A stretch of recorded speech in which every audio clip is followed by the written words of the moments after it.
Seolah tiada habisnya, aksi balap liar di Makassar, Sulawesi Selatan terus berlangsung hingga ditayangkan live di media sosial. Polisi yang menerima aduan langsung bertindak membubarkan hingga terlibat aksi kejar-kejaran di sejumlah ruas jalan.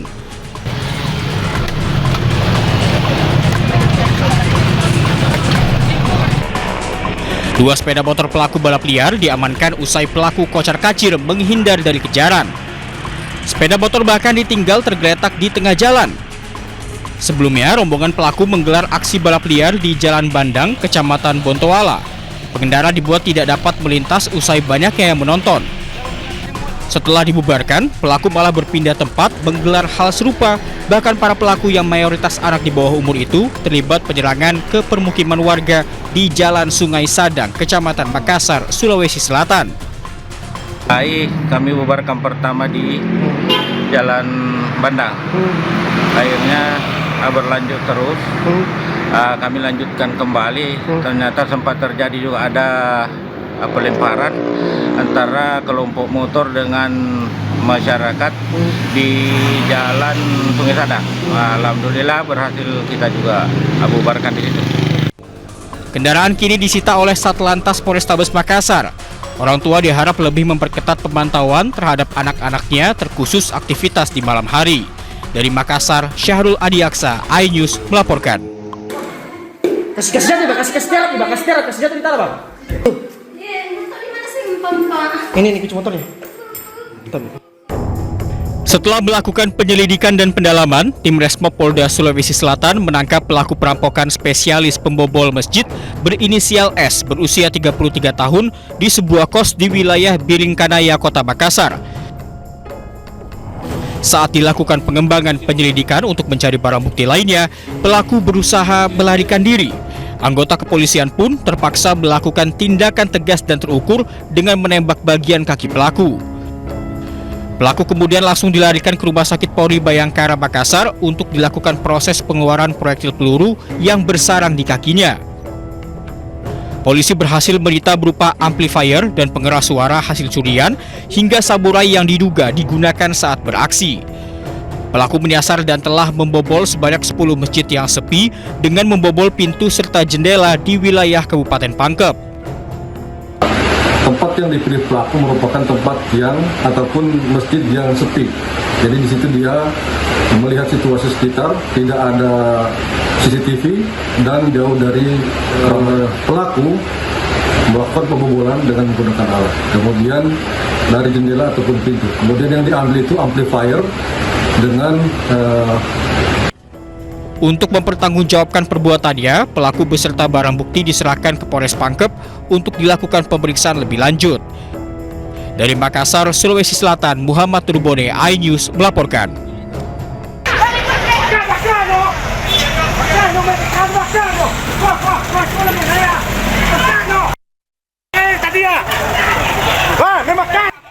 Penertiban pedagang kaki lima di kawasan Alang Laweh, Kecamatan Padang Timur, Kota Padang berujung ricuh. Seorang penjual bensin eceran mengamuk dan nekat menyiramkan bensin ke arah petugas Satuan Polisi Pawang Praja yang sedang membongkar lapak.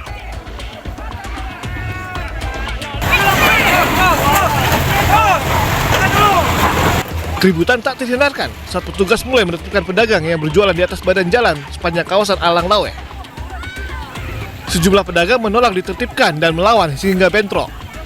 Petugas terpaksa mengamankan satu pedagang karena dianggap sebagai provokator.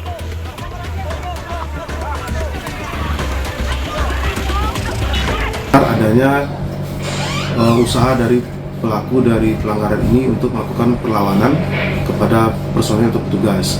Nah, memang ada beberapa dari personel kita yang disirami dengan bensin atau pertalite, dan itu memang berupaya melakukan provokasi beberapa orang dan berhasil kita amankan. Sebelum penertiban, pemerintah Kota Padang telah berulang kali memberikan surat edaran dan mengimbauan kepada pedagang agar tidak berjualan di atas badan jalan. Namun karena tetap membandel, petugas terpaksa melakukan penertiban. Dari Padang, Sumatera Barat, Budi Sunandar, iNews melaporkan.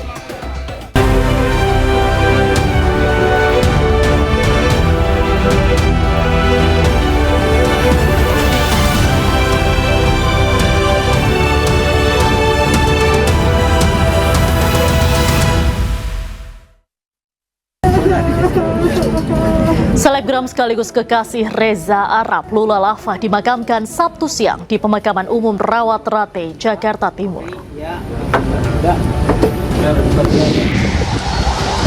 Longsor melanda Cisarua, Bandung Barat, Jawa Barat. 8 orang meninggal dunia dan 82 orang hilang.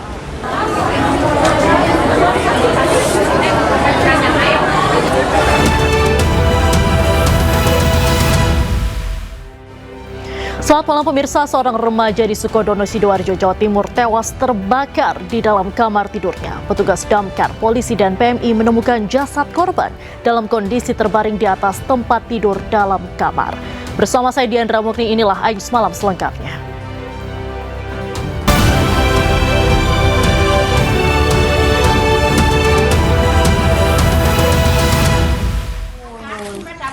Aku gak gitu. Kan gitu, Mbak. Warga desa Kelopo 10, Sukodono, Sidoarjo digegerkan dengan terbakarnya sebuah kamar di salah satu rumah warga desa setempat. Naas, meski hanya sebuah kamar, kebakaran ini menelan korban jiwa. Seorang remaja dengan kebutuhan khusus di dalam kamar. Korban berusia 23 tahun, salah satu anak pemilik rumah ditemukan tewas terbaring di tempat tidur dengan kondisi kamar terkunci. Tim gabungan langsung mengevakuasi jenazah korban ke RS Bayangkara Pusdigaksum, Porong, Sidoarjo. Nah, saya khawatirnya seperti itu. Jadi main HP atau colokannya itu lodok. Akibatnya kan itu kan kasur dari busa, jadi gampang terbakar. Kebakaran yaitu dugaan sementara konsleting listrik pada stop kontak dalam keadaan rusak yang tersambung ke kipas angin di dalam kamar tidur. Meski dugaan karena korsleting listrik di dalam kamar, namun polisi masih lakukan penyelidikan untuk mencari penyebab pasti kebakaran. Dari Sidoarjo, Jawa Timur, Pramono Putra, iNews melaporkan. Laga Liga 4 antara Perseka Malang melawan Triple S Kediri diwarnai aksi anarkis di Stadion Berantas, Kota Batu. Kiper Perseka menerjang salah satu pemain Triple S dengan tendangan kungfu hingga terkapar.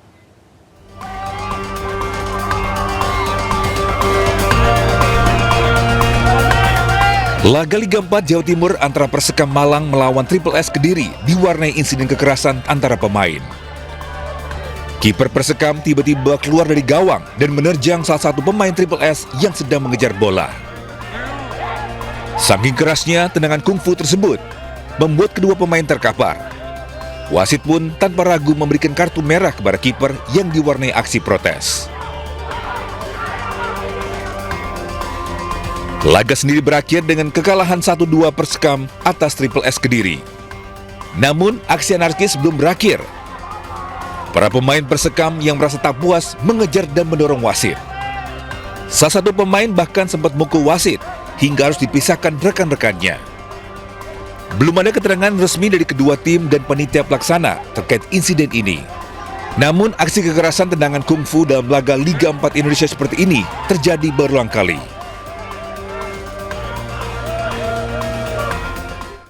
Aksi kekerasan sebelumnya juga terjadi di pertandingan sepak bola Liga 4 Jawa Tengah antara PSIR Rembang melawan Persikaba Blora di Stadion Kerida Rembang. Kiper PSIR Rembang, Raihan Alfarik, melakukan tendangan kungfu brutal ke arah dada pemain Persikaba Blora, Rizal, dalam sebuah duel krusial di area kotak penalti.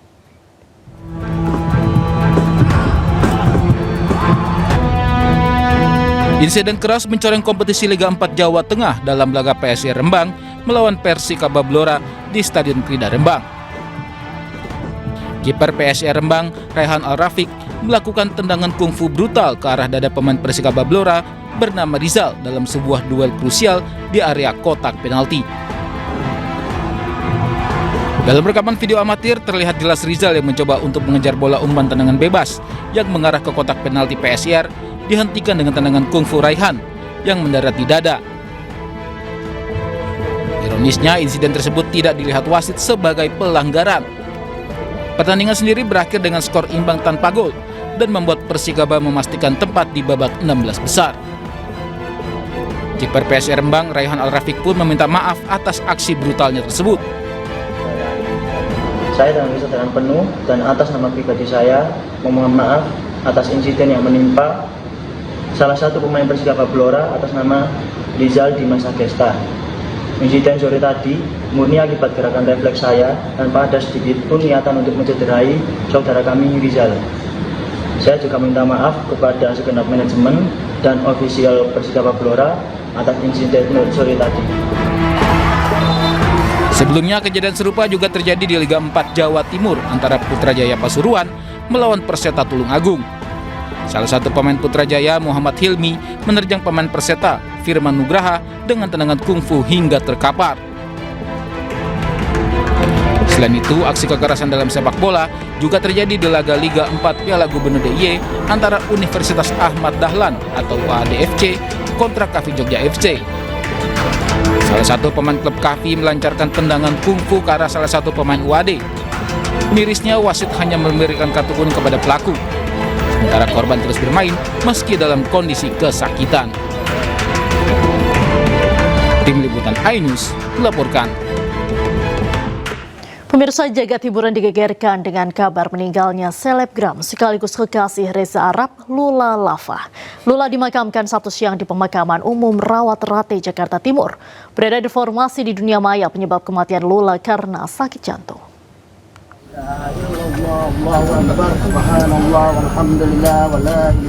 Jenazah selebgram Lula Lava dimakamkan Sabtu siang di pemakaman umum Rawat-Rate, Jakarta Timur. Keluarga dan kerabat yang mengantarkan jenazah diliputi suasana haru saat prosesi pemakaman berlangsung.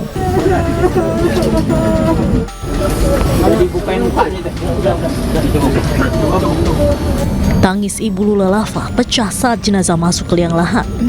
Ia tak kuasa menahan tangis melihat jasad putrinya dikuburkan. Musisi dan kekasih almarhumah Reza Arab tampak hadir di pemakaman. Wajahnya juga diliputi kesedihan dan sesekali menangis. Makasih udah pada datang semua. Ya, semoga udah kirim doanya juga buat Lula. Doain yang terbaik. Enggak, Lula nggak pernah cerita apa-apa mengenai sakitnya. Dia juga nggak pernah cerita. Saya tahu dari orang terdekatnya, ya pembantu sama asisten. Nggak ada. Selebgram Lula Lava ditemukan meninggal dunia di sebuah apartemen di kawasan Dharma Wangsa, Kebayoran Baru, Jakarta Selatan pada Jumat malam. Dalam sebuah foto yang beredar memperlihatkan selebgram Lula Lava ditemukan meninggal dunia di kamarnya. Dari Jakarta, Tim Liputan iNews melaporkan.